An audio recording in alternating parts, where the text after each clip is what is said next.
নাম দিয়ে তাদেরকে জাতির সামনে কালার করে আপনি যাচ্ছেন কোন দিকে? আরেকজন হাসনাত আব্দুল্লাহ, ও নিয়ে গেছে 10 কোটি টাকা। কেউ যদি সত্য থেকে মুখ ফিরিয়ে জানা শোনার পরে মিথ্যার দিকে এগিয়ে যায়, আপনাদের বিবেকের ওপর এবার ছেড়ে দিয়েছি। নিজের পায়ে নিজে কোড়াল মারলে আপনার নিজেই ধরা খাবেন। আরে 10 কোটি টাকা দেবীর না না না না, রাজস্ব খাত না সব, আপনি টাকা খাইছেন সেটা তো আমি বলি না। হাসনাত আব্দুল্লাহ শুধুমাত্র কালকে অহংকার দিয়েছে। যারা সত্যিকারের ঈমান এনেছে তাদেরকে এই দেশের কোন মুনাফিক ধোঁকা দিয়ে বোকা বানাতে পারবে না, বরং তারা নিজেরাই ধোঁকায় পড়ে মরবে। যে হাসনাত আব্দুল্লাহ 10 কোটি টাকা নিয়ে গিয়েছে, কি অবস্থায় আছে এটা কিন্তু আপনারা অনলাইনে গেলে আপনারা দেখবেন। এরপরেও আপনি তাদেরকে বিশ্বাস করতে চান না। আমার মনে এর চাইতে ভালো মানুষ যদি আপনারা পেতে চান, এই দেশে আর হবে না, ফেরেশতা দেওয়া লাগবে। আপনাদের বিবেকের ওপর এবার ছেড়ে দিয়েছি। নিজের পায়ে নিজে কোড়াল মারলে আপনার নিজেই ধরা খাবেন। ওরা আল্লাহকেও ধোঁকা দিতে চায়, এমনকি ইমানদারকে ধোঁকা দিয়ে বোকা বানিয়ে নিজেদের সাধ্য সিদ্ধি করতে চায়। আল্লাহ বলেন, আমি আল্লাহ তো ধোঁকায় পড়ি না, এমনকি আমার ইমানদারকেও তারা ধোঁকা ফেলতে পারে না। নিজেরাই নিজেদের ধোঁকায় পড়ে মরে, কিন্তু টের পায় না। কিন্তু যাদের রক্তের ভেতরে বিড়ি নেই, সিগারেট নেই, মদ নেই, গাঁজা নেই, ভান নেই, এমনকি বাবা তাও নেই, ডাইলও নেই, এরপরেও আপনি তাদেরকে বিশ্বাস করতে চান না। আরে তারা তো প্রমাণ দিয়েছে। আপনার এই পাবনার দুইজন, মাওলানা মতিয়ার রহমান নিজামী, মাওলানা আব্দুস সোবহান, আপনাদের নিজেদের সামনে উনি 7 বারের না কয়বারের এমপি ছিল? 5 বার। 5 বার এমপি থাকলে সে তো বাংলাদেশের মালিক হয়ে যাওয়ার কথা। অথচ তার অবস্থান লক্ষ্য করে দেখেন, তার গ্রামের বাড়ি হলুদিয়া নাকি যেন, মাওলানা আব্দুস সোবহান জালালপুর। ওনার শ্বশুর বাড়ি হলুদিয়া নাকি যেন, কোলাদি। মাওলানা মতিয়ার রহমান নিজামীর কবরে গিয়েছিলাম কয়েকদিন আগে। বাড়ি ঘরের দিকে তাকালে আমার মনে আছে মেম্বারের বাড়ি তার ছাড়া ভালো। অথচ তিনি মেম্বার না, চেয়ারম্যান না, উপজেলা চেয়ারম্যান না, মেয়র না, এমপি শুধু না, মন্ত্রী ছিল। একজন মন্ত্রীর আমি 620টা বাড়ি পেলাম, আর ওনার বাড়ির অবস্থা কি? চারিদিকে দেওয়াল দেওয়া, উপরে টিন দেওয়া। আমার মনে এর চাইতে ভালো মানুষ যদি আপনারা পেতে চান, এই দেশে আর হবে না, ফেরেশতা দেওয়া লাগবে। আপনাদের বিবেকের ওপর এবার ছেড়ে দিয়েছি। নিজের পায়ে নিজে কোড়াল মারলে আপনার নিজেই ধরা খাবেন। আর সমস্ত ট্যাগ দিয়ে যারা ফিরে দিতে চান, আল্লাহর কসম আপনি ধোঁকা দিতে চাচ্ছেন, আপনি জীবনেও ধোঁকা দিতে পারবেন না আল্লাহকে এবং ইমানদারকে। যারা সত্যিকারের ঈমান এনেছে তাদেরকে এই দেশের কোনো মুনাফিক ধোঁকা দিয়ে বোকা বানাতে পারবে না, বরং তারা নিজেরাই ধোঁকায় পড়ে মরবে। ইখাদিউন আল্লাহ ওয়াল্লাযীনা আমানু ওয়া মা ইয়াখদাউনা ইল্লা আনফুসাহুম ওয়া মা ইয়াশউরুন। ওরা আল্লাহকেও ধোঁকা দিতে চায়, এমনকি ইমানদারকে ধোঁকা দিয়ে বোকা বানিয়ে নিজেদের সাধ্য সিদ্ধি করতে চায়। আল্লাহ বলেন, আমি আল্লাহ তো ধোঁকায় পড়ি না, এমনকি আমার ইমানদারকেও তারা ধোঁকা ফেলতে পারে না। নিজেরাই নিজেদের ধোঁকায় পড়ে মরে, কিন্তু টের পায় না। আজ বাংলাদেশে যদি সত্যিই আপনি ইমানদার দাবি করে থাকেন, জীবনেও মুনাফিকের ধোঁকায় আপনি পড়বেন না। মুনাফিকদের ধোঁকায় যেমন আল্লাহ পড়ে না, ইমানদারও বলেন। আর আপনি যদি ধোঁকায় পড়ে যান, আপনি বুঝবেন আপনার ইমানের সমস্যা ছিল। আল্লাহ নিজে বলছেন, আমিও ধোঁকা খাই না, আমার ইমানদার যারা তারাও ধোঁকা খায় না। এরপরেও যদি কেউ ধোঁকা খেয়ে বোকা বনে যান আর আপনার মাথার উপরে কাঁঠাল ভেঙে ওরা সাধ্য সিদ্ধি করে, আপনি বুঝবেন আপনার ইমানে সমস্যা ছিল। এই জন্য ইমানটা নির্ভেজাল করেন, আপনি ধোঁকা খেতে পারেন না। মন থেকে যদি কেউ অ্যাক্টিভ ভাবে দেশে দিন কায়েমের জন্য রাস্তায় নেমে পড়ে, তামাম দুনিয়া দিয়ে দিলেও তাকে আপনি ফিরাতে পারবেন না। অথচ মানুষ যদি ওই মিলাদ থেকেও শিক্ষাটা নিতে পারতো, বাংলাদেশে এই সাদাবাজি থাকতো না।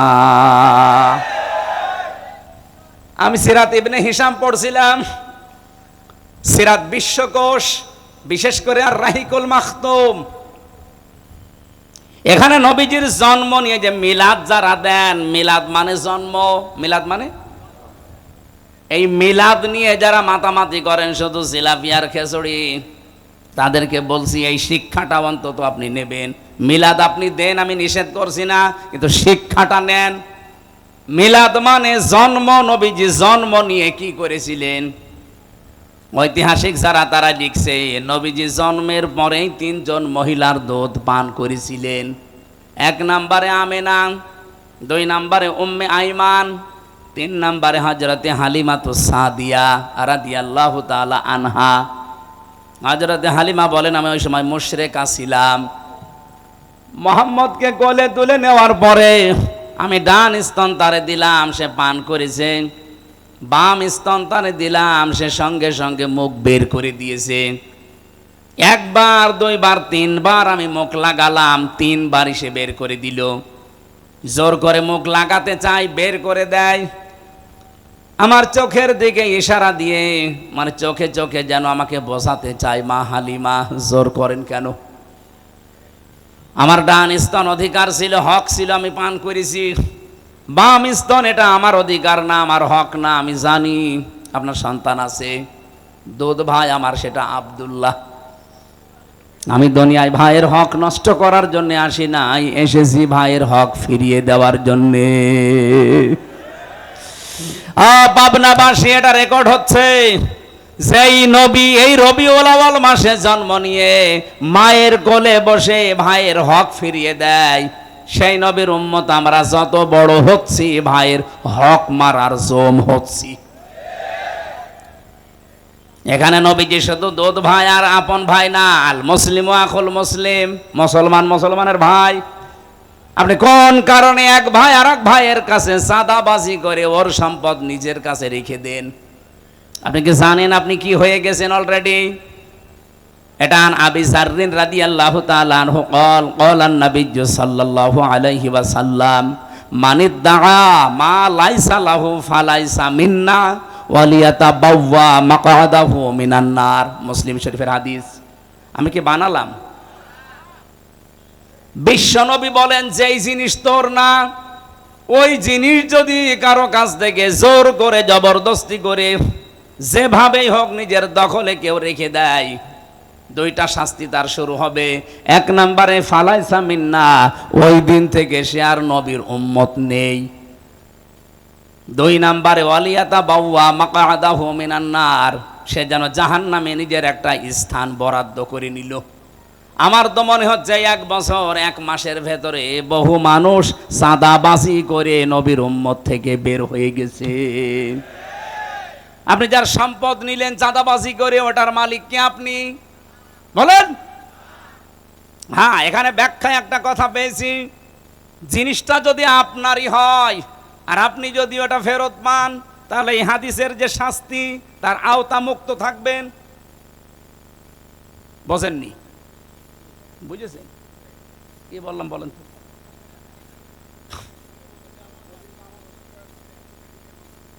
হ্যাঁ, ঠিক আছে।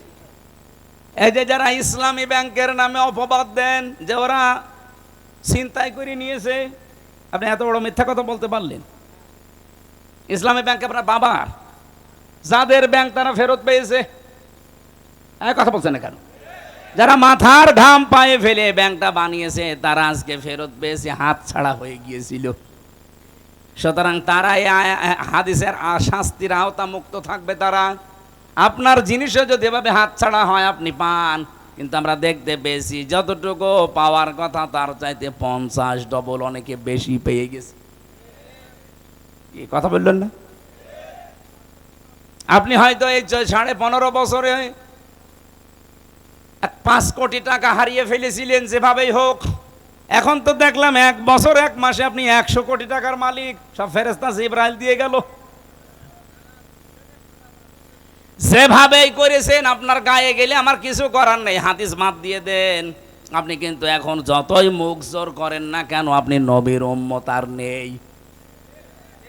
কথা বলা লাগবে ভাই।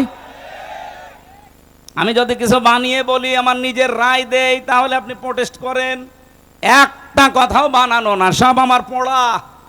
দুই নম্বরে এটা আরো কঠিন, ওয়ালিয়াতা বাওয়া মাকাদাহু মিনান নার, সে যেন অলরেডি জাহান্নামে নিজের একটা স্থান বরাদ্দ করে রেখে দিয়েছে। আমার তো হাদিস পড়ার পরে মনে হয় বাংলাদেশে বহু মানুষ অলরেডি জাহান্নামে যাবে বলে লিখিত দিয়ে দিয়েছে। আমরা যেন না চাই, আল্লাহ আমাদেরকে তুমি বাঁচাও।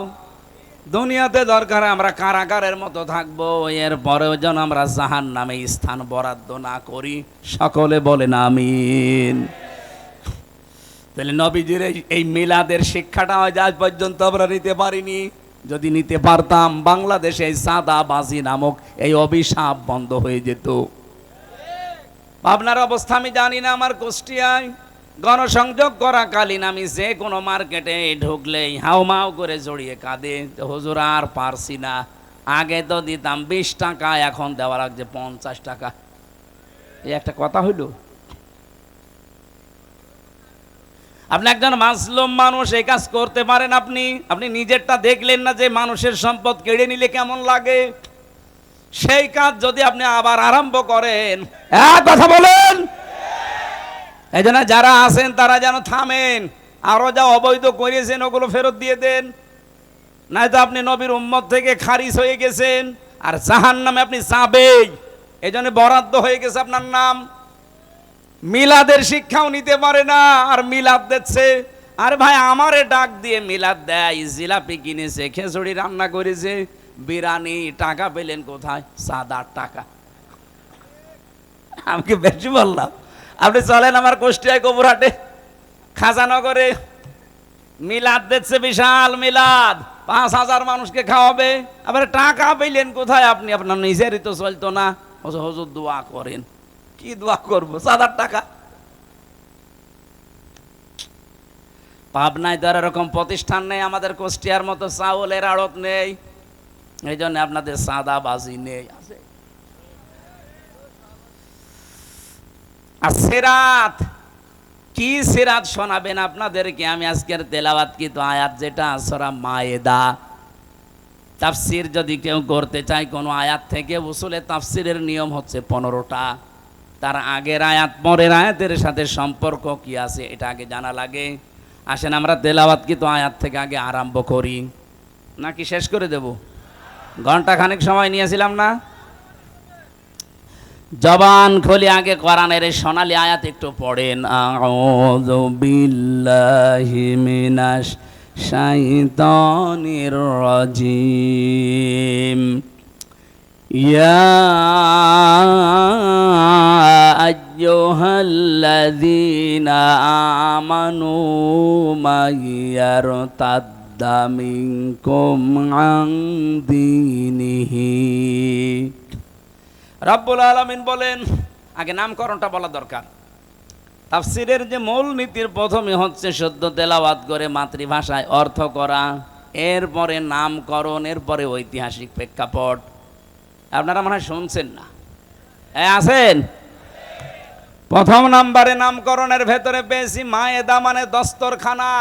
মায়েদা মানে তামাম পৃথিবী আমাদের জন্য আল্লাহ দস্তরখানা বানিয়ে রেখেছেন। আপনি তাকান, কোন দিকে তাকাবেন সেই দিকে আল্লাহ রিজিক ছিটিয়ে রেখেছেন। যেখানেই তাকাবেন সেখানেই রিজিক। পানির ভেতরে আল্লাহ রিজিক ছড়িয়ে রেখেছেন, জমিনের উপরে আল্লাহ রিজিক ছড়িয়ে রেখেছেন, আকাশেও আল্লাহ রিজিক ছড়িয়ে রেখেছেন। এ তামাম দুনিয়াটাই আমার আল্লাহর ভাষায় মায়েদা, মানে দস্তরখানা, খাবারের প্লেট। এই জন্য খাবার নিয়ে কোনো চিন্তা, টেনশন আপনার দরকার নেই। যেই জিনিসের দায়িত্ব আল্লাহ নিয়েছেন ওই জিনিস নিয়ে টেনশনে ভুগি আমরা, আর যেটার দায়িত্ব আল্লাহ নেয়নি ওইটার দায়িত্ব আমরা পালনই করি না। আল্লাহ রাব্বুল আলামিন কিন্তু রিস্কের দায়িত্ব নিয়েছেন, এই জন্য ওনার নাম রাজ্জাক। নাম কি? ইন্নাল্লাহা হুয়ার রাজ্জাকু যুল কুওয়াতিল মাতিন। জোরে বলেন আল্লাহু আকবার। ওমা মিন দাব্বাতিন ফিল আরদি ইল্লা আলাল্লাহি রিজকুহা। জমিনে এমন কোন বিচরণশীল জীব নেই যার রিস্কের দায়িত্ব আমি আল্লাহ নেইনি। তার মানে রিজিক নিয়ে আপনার টেনশনের কোনো কারণ নেই, আপনি না খেয়ে মরবেন না। কিন্তু যেটা আল্লাহ দায়িত্ব নেয়নি সেটা নেক আমল। আপনার ঈমান আমল যদি ঠিক না হয়, কিয়ামতের দিন কিন্তু আপনি আল্লাহর পাকড়াও থেকে পার পাবেন না, ধরা খেয়ে যাবেন। এই জন্য ওইটা আগে ঠিক করেন, কোন দিকে দৌড়াচ্ছেন আপনি। আল্লাহ এখানে যদিও ঈমানদারকে ডাক দিয়ে জানিয়েছেন, যারা ঈমানের দাবি করো তারা শোনো, মাই ইয়ারতাদ্দা মিনকুম আন দীনিহি, তোমাদের ভেতরে যে ব্যক্তি আল্লাহর দিন থেকে, তার বিধান থেকে মুখ ফিরিয়ে চলে যাবে। এখানে ইরতেদাদ বা ইফতিয়াল থেকে এসেছে। এর বাংলা অর্থ হচ্ছে কেউ যদি সত্য থেকে মুখ ফিরিয়ে জানা শোনার পরে মিথ্যার দিকে এগিয়ে যায়। এদেশের পাগল কেউ যদি জিজ্ঞাসা করেন যে আপনি যে ফিরে যাচ্ছেন বিভিন্ন দোহাই দিয়ে, কোন দিকে যান? আপনি আল্লাহর তৈরি করা আইন যারা কায়েম করতে চান, তাদের নামে কত রকমের ট্যাগ লাগিয়ে যাদের দিকে যাচ্ছেন, তাদেরকে কোনো আদর্শ আছে, চরিত্র আছে, এদের নাম আপনি ট্যাগ দিয়েছেন রাজাকার, আলবদর, বিভিন্ন নাম দিয়ে তাদেরকে জাতির সামনে কালার করে আপনি যাচ্ছেন কোন দিকে? এদের চাইতে যদি ভালো জায়গায় যেতেন আমি বুঝতাম যে হ্যাঁ ঠিক পথে আছেন। কিন্তু এদেরকে ছেড়ে আপনি যেখানে যাচ্ছেন, তারা তো আল্লাহর তৈরি করা আইনই বিশ্বাস করে না। হ্যাঁ কথা বলেন। তারা তো বলেছে শরিয়া আইনে আমরা বিশ্বাস করি না। আপনি যাচ্ছেন কোন দিকে? আপনি যদি এর চাইতে আরো ভালো জায়গায় যেতেন, অথচ 1 বছর 1 মাসে এই দেশের মানুষ প্রমাণ পেয়েছে যে আল্লাহর তৈরি আইন যারা এই জমিনে কায়েম করতে চায়, তারা মদ খায় না, তারা জেনা করে না, তারা জুয়া খেলে না, এমনকি তারা বিড়িও খায় না। কিন্তু এর বাইরে যারা আছে তাদের চরিত্র বলতে কি আছে আপনি একটু দেখান তো। আজকে জাহাঙ্গীরনগর বিশ্ববিদ্যালয় যেটা জাকসু নির্বাচনে একজনের প্রার্থিতা বাতিল হয়ে গেছে শুধু ড্রপ টেস্ট করার কারণে। আমার মনে হয় আগামীতেও যত নির্বাচন বাংলাদেশে হবে, এদেশের জনপ্রতিনিধি যারা হবে তাদেরকে এই পরীক্ষাটা দিয়ে ময়দানে নামা লাগবে। ও রক্ত নিয়ে আগে পরীক্ষা করা হবে ও কোনো কিছু খায় কিনা। আমার তো মনে হচ্ছে ইসলামপন্থীরা বাদ দিয়ে দেশে অনেকেই ছিটকে পড়ে যাবে, কারণ অধিকাংশ নেতারা দেখি লাল পানি ছাড়া চলতে পারে না। কথা বলে না কেন? লাল পানি যদি নাও খায়, লাঠি তো খায়। কি নাম জানো? আকিস বিড়ি, আর তার একটু দামিটা খায়। কিন্তু যাদের রক্তের ভেতরে বিড়ি নেই, সিগারেট নেই, মদ নেই, গাঁজা নেই, ভান নেই, এমনকি বাবা তাও নেই, ডাইলও নেই, এরপরেও আপনি তাদেরকে বিশ্বাস করতে চান না। আরে তারা তো প্রমাণ দিয়েছে। আপনার এই পাবনার 2 জন, মাওলানা মতিয়ার রহমান নিজামী, মাওলানা আব্দুস সোবহান, আপনাদের নিজেদের সামনে উনি 7 বারের না কয়বারের এমপি ছিল? 5 বার। 5 বার এমপি থাকলে সে তো বাংলাদেশের মালিক হয়ে যাওয়ার কথা। অথচ তার অবস্থান লক্ষ্য করে দেখেন, তার গ্রামের বাড়ি হলুদিয়া নাকি যেন, মাওলানা আব্দুস সোবহান জালালপুর। ও ওনার শ্বশুর বাড়ি হলুদিয়া নাকি যেন, কোলাদি। মাওলানা মতিয়ার রহমান নিজামীর কবরে গিয়েছিলাম কয়েকদিন আগে। বাড়ি ঘরের দিকে তাকালে আমার মনে হচ্ছে মেম্বারের বাড়ি তার ছাড়া ভালো। অথচ তিনি মেম্বার না, চেয়ারম্যান না, উপজেলা চেয়ারম্যান না, মেয়র না, এমপি শুধু না, মন্ত্রী ছিল। একজন মন্ত্রীর আমি 620টা বাড়ি পেলাম, আর ওনার বাড়ির অবস্থা কি? চারিদিকে দেওয়াল দেওয়া, উপরে টিন দেওয়া। আমার মনে এর চাইতে ভালো মানুষ যদি আপনারা পেতে চান, এই দেশে আর হবে না, ফেরেশতা দেওয়া লাগবে। আপনাদের বিবেকের ওপর এবার ছেড়ে দিয়েছি। নিজের পায়ে নিজে কোড়াল মারলে আপনার নিজেই ধরা খাবেন।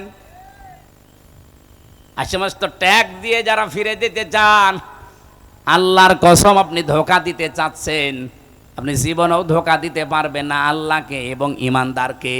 যারা সত্যিকারের ইমান এনেছে তাদেরকে এই দেশের কোনো মুনাফিক ধোঁকা দিয়ে বোকা বানাতে পারবে না, বরং তারা নিজেরাই ধোঁকায় পড়ে মরবে।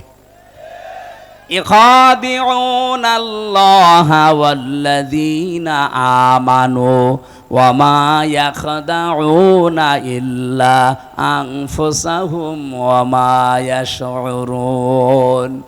ওরা আল্লাহকেও ধোঁকা দিতে চায়, এমনকি ইমানদারকে ধোঁকা দিয়ে বোকা বানিয়ে নিজেদের সাধ্য সিদ্ধি করতে চায়।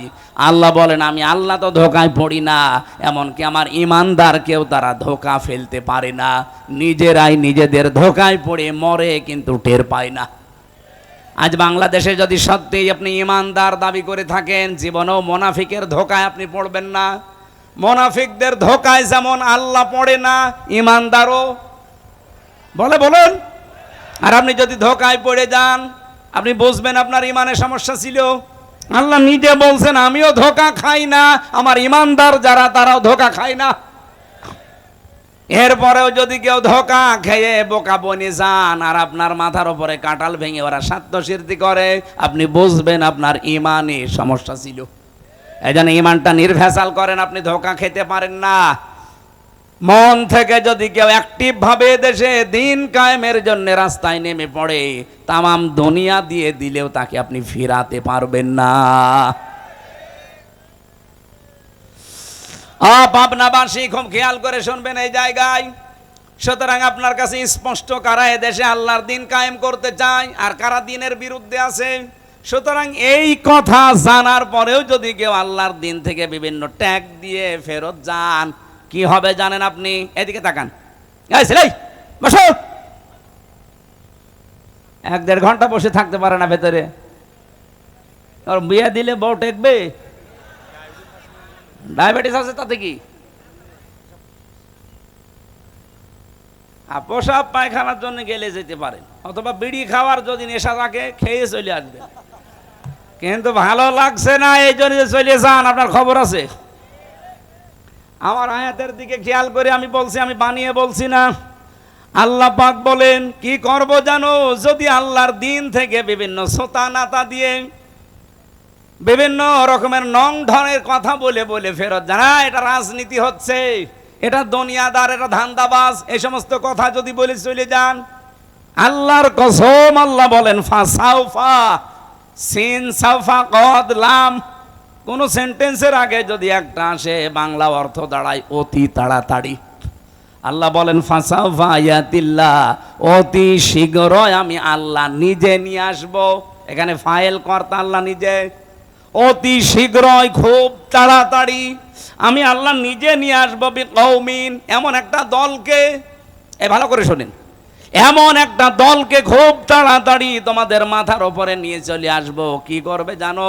ইউহিব্বুহুম ওয়া ইউহিব্বুনাহু, আমি আল্লাহ তাদেরকে ভালোবাসি এবং তারাও আমি আল্লাহকে ভালোবাসে।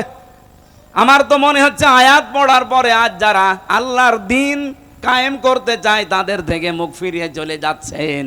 দেখেন অতি তাড়াতাড়ি আল্লাহ তাদেরকে এই জমিনে এমন একটা দল তাদের মাথার উপরে নিয়ে আসবে যারা আল্লাহকে ভালোবাসে, আল্লাহও তাদেরকে ভালোবাসে। এই দেশে মনে হচ্ছে তারা জামাত ইসলামী বাংলাদেশ। আপনি আয়াতটা মিলাতে না পারলে নিয়ে আসেন, কোন আলেম নিয়ে আসবেন নিয়ে আসেন, আমি তো বুঝে ফেলেছি এইটাই। এখন রাম আর বাম পাড়ায় আগুন জ্বলছে, যে হইল কি? আমার দাদা তো আমি জেলখানায় থাকতে পটল তুলেছে, মরে গেছে, আওয়ামী লীগ করতে গিয়েছে, অসুবিধা নেই। তো উনি আমার একটা গল্প শুনিয়েছিল ছোটবেলায়। বলছে এক লোক মার্কেটে যাবে বাজার করতে, নদী পার হয়ে যাওয়া লাগে, এই যে গড়ায় নদী মনে করে, পদ্মা নদী না? ছেলে মেয়ে দুইটা বলছে আব্বা নৌকা নিয়ে যাচ্ছেন, আমাদেরকেও নিয়ে যান। বউ বলছে আমারেও নিয়ে চলো। সবাইকে নিয়ে যাচ্ছে বাজারে। মাঝ পথে নদী অশান্ত হয়ে ঢেউ উঠে গেছে, নৌকা ডুবে, ছেলে মেয়ে গেছে হারিয়ে, বউ গেছে ডুবে। বহু কষ্ট করে এদিক ওদিক করে ডাঙ্গায় গেছে। লোকজন আশপাশ দিয়ে যায়, বলে ভাই চিন্তা করবেন না, কোনো আফসোস নেই আপনার, আপনাকে আবার আমরা বিয়ে দেব, আবার বউ পাবেন, আপনার কোনো ভাবা চিন্তার দরকার নেই, আবার ছেলে মেয়ে হবে। নৌকা হারিয়ে গেছে ভাববেন না, আবার নৌকা বানিয়ে দেব আমরা। লোকটা এবার মুখ তুলে বলছে ভাই বউ মরে গেছে ভাবতেছি না, ছেলে মেয়ে মরে গেছে ভাবতেছি না, নৌকা হারিয়ে গেছে তাও ভাবতেছি না, ভাবতেছি আমার হইল কি। আমার এ কি হইল, আমার মনে আছে ডাকসু নির্বাচনের পরে রাম আর বাম যারা, আমি তো লাইভ গুলো দেখছি, তারা এখন মাথার চুল ছিঁড়িয়ে খাচ্ছে যে হইল কি। বিশেষ করে হারপিক মজুমদার, নামটা আমি জানি না, কি জানো না, নিঝুম মজুমদার। এরা নিঝুম মজুমদার বলার দরকার নেই, ওরে হারপিক মজুমদার বলবেন। ওর পুরা শরীর হারপিক দিয়ে পরিষ্কার করা দরকার। আমার তো মনে হয় মাথা থেকে পা পর্যন্ত পুরাটাই বেঈমান, খালি নামটা মুসলমানের নিয়েছে। এই শয়তানের কথাবার্তারা এখন এই জন্যে আরো মানুষের মন মেজাজ গেছে খারাপ হয়ে, যে শয়তান পালিয়ে বলছে কি দাঁড়া তোরে দেখাচ্ছে। সারা রাম আর বাম পাড়া যারা, বিশেষ করে আধিপত্যবাদ যারা কায়েম করতে চায়, তারা এখন অলরেডি হাফ পাগল হয়ে গেছে। আমার মনে হয় পাবনা জেলা আমার সামনে আরো বড় করা লাগবে। কি পাগলা কারাত লাগলে জেলা বড় না করলে পাগলা কারাত দেবেন কোথায়? সেদিন কিছু গালাগালি দেখে বলেছিলাম, ওদের ওপর রাগ করে না। আগস্টের 5 তারিখের পর থেকে যেভাবে গালাগালি শুরু হয়েছে শুধু গোপালগঞ্জ নিয়ে, ম্যাডাম জিয়া তো বলেছিল যে এ জেলাই পাল্টিয়ে দেব, তাই বলেছিল না? আর আমি একটু শখ করে বলেছিলাম যে এত গালাগালি ওরা খায়, ওদের মানচিত্রে রাখার দরকার নেই। ওদিকে নড়াইল, এদিকে ফরিদপুর, আর এদিকে মাদারীপুর, যেহেতু 3টা আসন আছে, 3 জেলায় ভাগ করে দেন, ওদের জেলা গায়েব হয়ে যাবে। কথা কি খারাপ? তাহলে আপনি আর গাইল খাবেন না। হ্যাঁ, বললাম ওদের বাঁচানোর জন্য যে গাইল কেউ যেন না দিতে পারে, কারণ 3 আসন 3 জেলায় ভাগ হয়ে গেলে গোপালগঞ্জ বলে কোনো জেলা পৃথিবীতে নেই, সুতরাং কেউ গাইলও দেবে না। আর ওরা রেগে গেল, আরে আমার উপর রাখলে হবে, ম্যাডাম জিয়ারে তো কিছু বলতে পারেন না, ও তো পুরো নামই পাল্টিয়ে দিতে চেয়েছিল। এই কথা বলেন না কেন?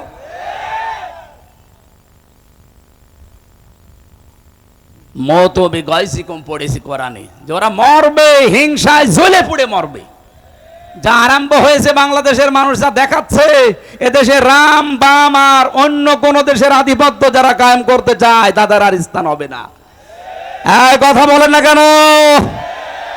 এই দেশ চলবে মানুষের, এই বিশেষ করে এই 24-এর সিদ্ধান্ত অনুযায়ী। আমি 47 দেখিনি, আমি 52 দেখিনি, আমি 71 দেখিনি, কিন্তু অস্বীকার করি না। যেটা দেখেছি এই 24 এ অনুযায়ী দেশ চললে আমার মনে হয় দেশটা শান্ত থাকবে। এতদিন ওই সমস্ত দেখেছি দেশ চালিয়ে ওগুলোর চেতনা কাজে লাগিয়ে দেশটা বিক্রি করার পায়তারা ছিল।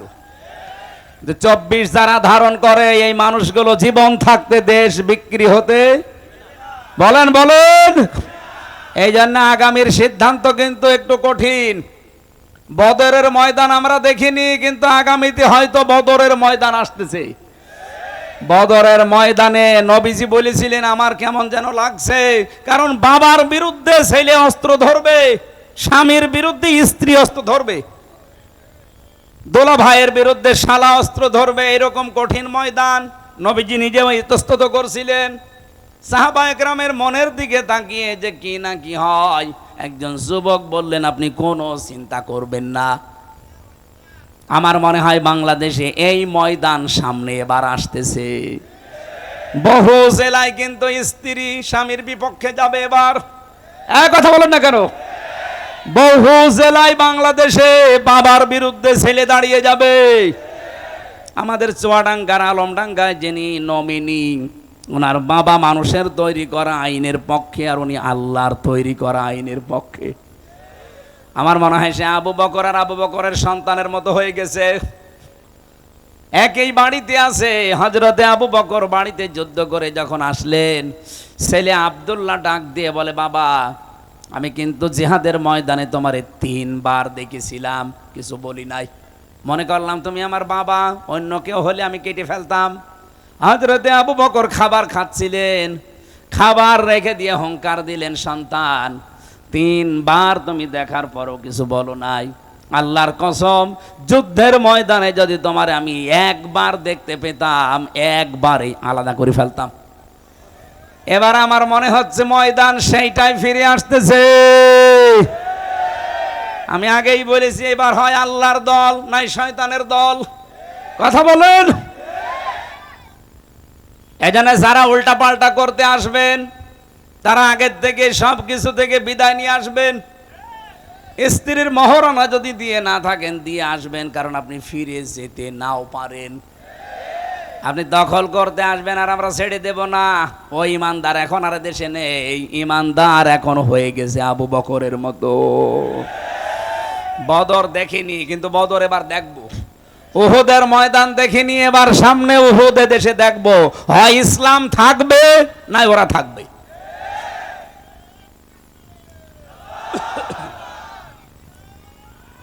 ভাই আমাকে শেষ করতে দেন।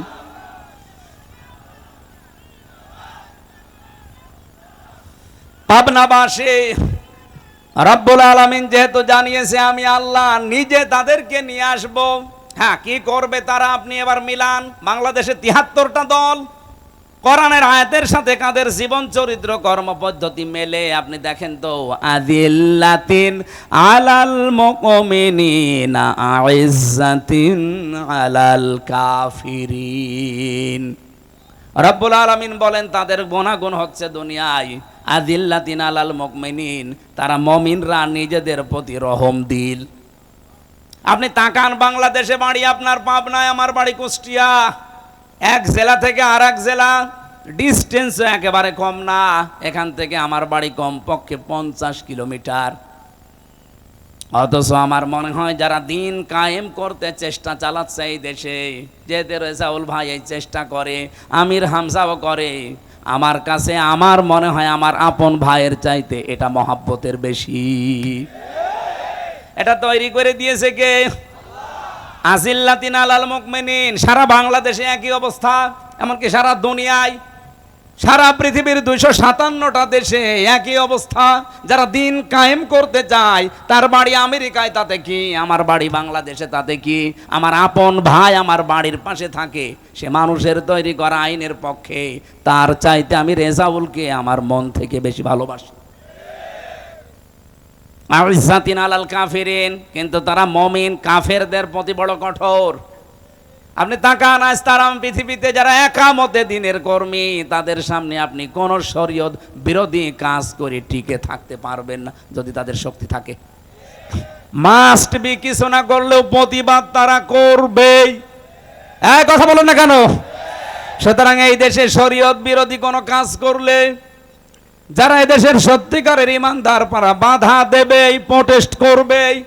এ রাজবাড়িতে এবং রাজশাহীতে যে ঘটনাটা ঘটিয়েছে, ইসলাম বিরোধীরা তারা নাম নিয়েছে আমরা সুন্নি। কিসের সুন্নি? আপনি সুন্নতের বিরুদ্ধে কাজ আপনার। নবীজি বললেন লা তাত্তাখিদুল কুবুর মাসাজিদা, কবরকে সেজদার জায়গা বানিও না। আর নোরা পাগলার কবরকে ওরা কাবার আদলে বানিয়েছে। কত রকমের কথাবার্তা না ইসলামের ডাইরেক্ট বিপক্ষে বলেছে।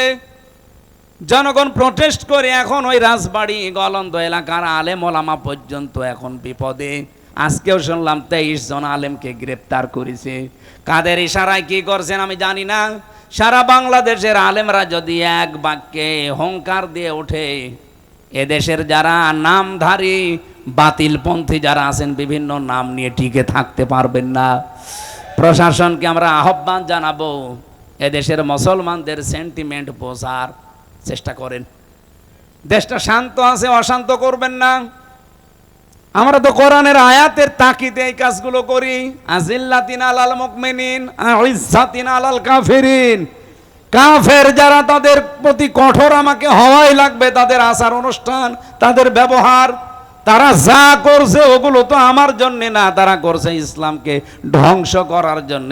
এই জন্য বাধ্য হয়ে আমার প্রোটেস্ট করা লাগছে।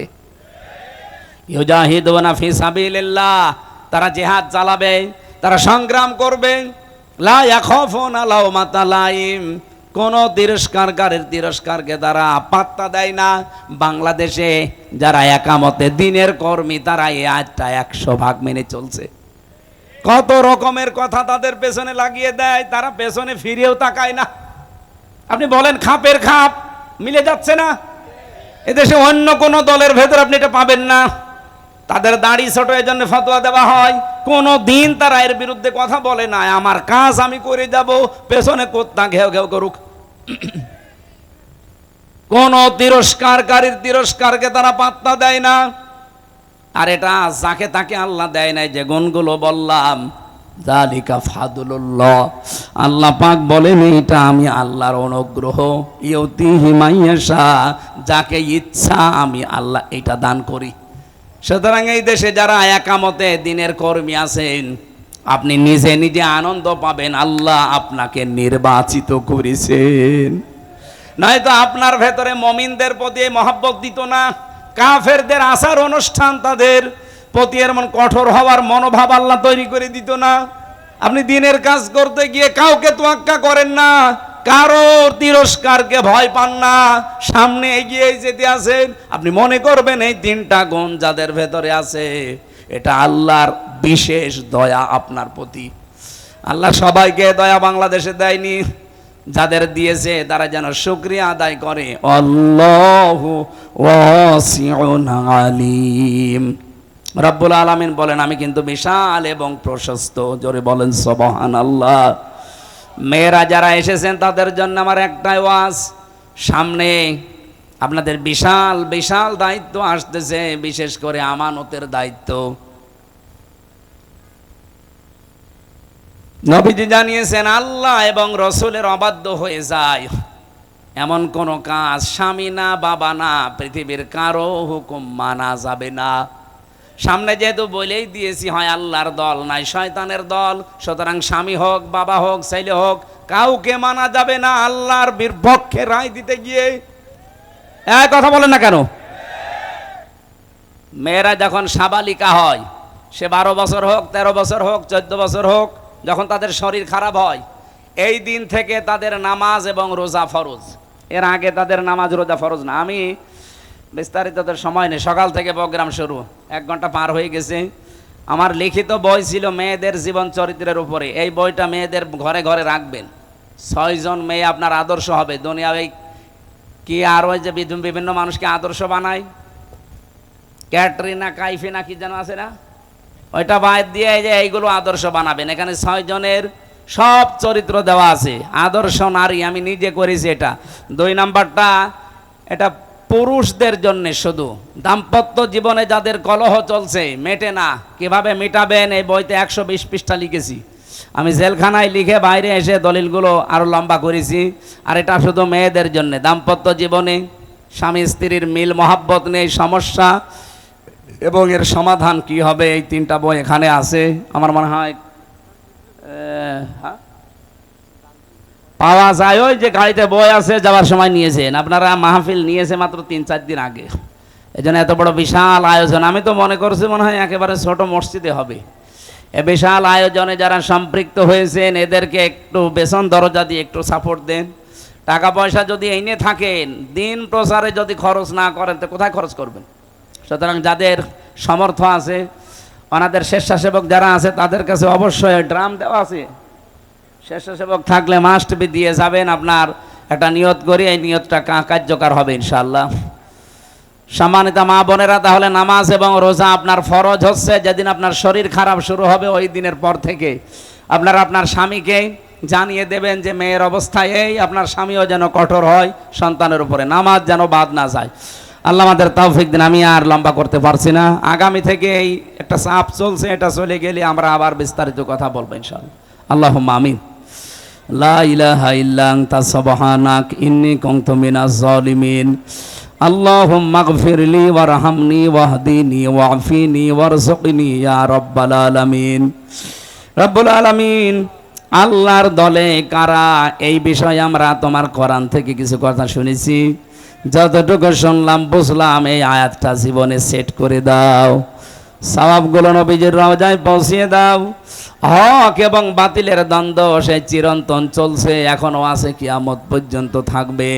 আল্লাহ তুমি আমাদেরকে হকের পথে কবুল করো, বাতিল পন্থী থেকে আমাদেরকে তুমি বাঁচাও। সম্মানিত মা বোন যারা এসেছে তাদেরকে সুস্থ রাখো। আল্লাহ আমি নিজেও অসুস্থ, জালেমের জেলখানায় 3টা বছর। ও ওরা আমার মাথার চুল থেকে পায়ের তালু পর্যন্ত এমন কোনো জায়গা নেই টর্চার করে নাই। আমার এত টর্চারের মাত্রা এমন বাড়িয়ে দিয়েছিল, আমি শক্ত চেয়ারে বসতে পারি না। এমন জায়গায় তারা আঘাত করেছে, আমার ম্যাডামকে ছাড়া কাউকে দেখানো যায় না। আমার শরীরটাকে আগের অবস্থায় ফিরিয়ে দাও, আমার কণ্ঠটাকে তুমি মেহেরবানি করে কোরআনের ইজ্জতে ভিক্ষা দাও। যতগুলো রোগ আমার শরীরে জেলখানায় যাবার পরে বাসা বেঁধেছে, সব রোগ থেকে তুমি আমাকে মুক্তি দাও আল্লাহ। অনেকগুলো মানুষ আমরা এখানে আছি যারা অসুস্থ, তাদেরকেও শেফায়ে কামেলা আজেলা দাও। মাহফিলের সভাপতি মোল্লা মানুষ, আল্লাহ তোমার এই মোল্লা বান্দাকে কবুল করো। প্রধান অতিথি, বিশেষ অতিথি, আলেম ওলামা যারা এসেছি, এবার ইসলামের পক্ষে একজোট হওয়ার তৌফিক দাও। আল্লাহ তাআলা, অনেক পরিবারের শান্তি নেই। আমি বহু কষ্ট করে দাম্পত্য জীবন নিয়ে, পারিবারিক জীবন নিয়ে বইগুলো লিখেছিলাম।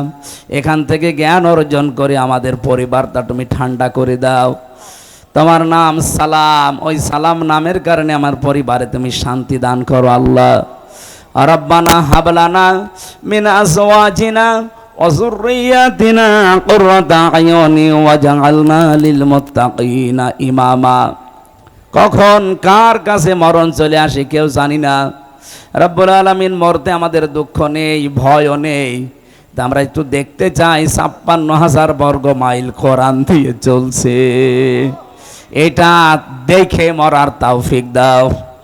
শেষ কথা জীবনে যেন এইটাই বলতে পারি, লা ইলাহা ইল্লাল্লাহু মুহাম্মাদুর রাসূলুল্লাহ।